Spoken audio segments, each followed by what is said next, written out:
तो चलिए आज बात करते हैं हुमा कुरैशी के उस इंटरव्यू की जिसने बॉलीवुड में ना एक नई बहस छेड़ दी है। महारानी की जबरदस्त कामयाबी से लेकर इंडस्ट्री की कुछ कड़वी सच्चाइयों तक हुमा ने कुछ भी नहीं छुपाया। देखते हैं उन्होंने क्या क्या कहा।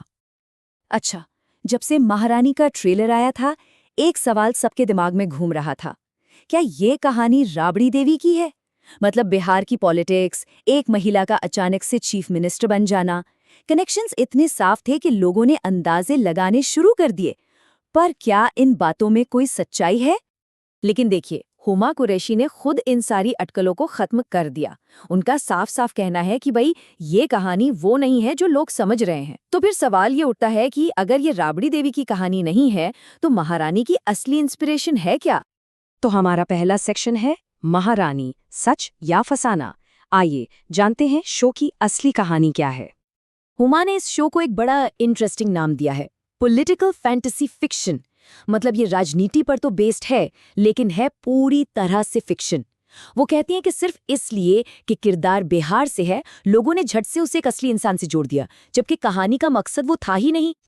शो के पीछे का आइडिया ना बहुत सिंपल था। बस एक सवाल, क्या होगा अगर गांव की एक सीधी साधी महिला जिसे पॉलिटिक्स का पी भी नहीं पता, उसे अचानक से स्टेट की सबसे बड़ी कुर्सी पर बिठा दिया जाए। बस इसी एक आइडिया से महारानी बनी। इसकी कहानी किसी की असल जिंदगी से नहीं ली गई है।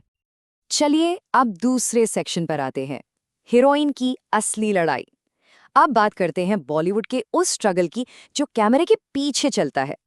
यहाँ हुमा उस कड़वी सच्चाई की बात कर रही हैं जो फीमेल सेंट्रिक फिल्मों को फेस करनी पड़ती है। ये लड़ाई सिर्फ अच्छे रोल पाने की नहीं है, बल्कि उन रोल्स को बड़े स्केल पर दिखाने के लिए जो बजट, जो मार्केटिंग चाहिए, उससे हासिल करने की है। ये तो मतलब इंडस्ट्री का डबल स्टैंडर्ड है ना।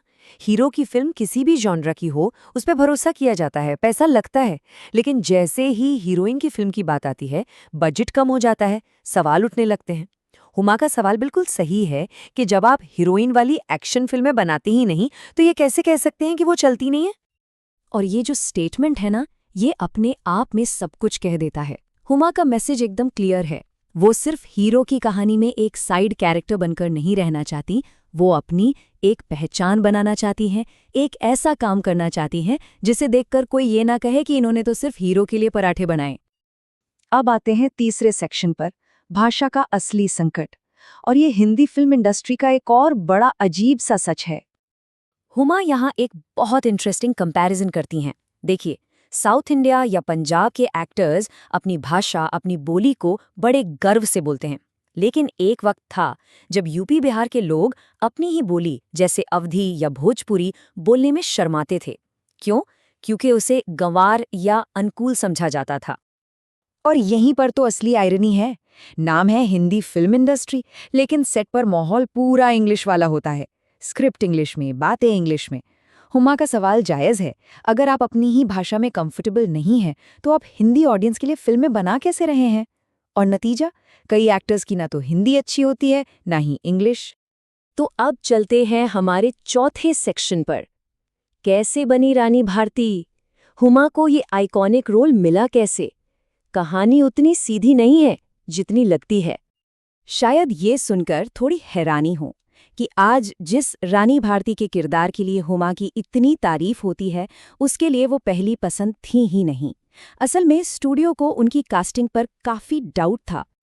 तो प्रॉब्लम क्या थी? स्टूडियो को लगता था कि हुमा की इमेज बहुत अर्बन है, मतलब शहरी है।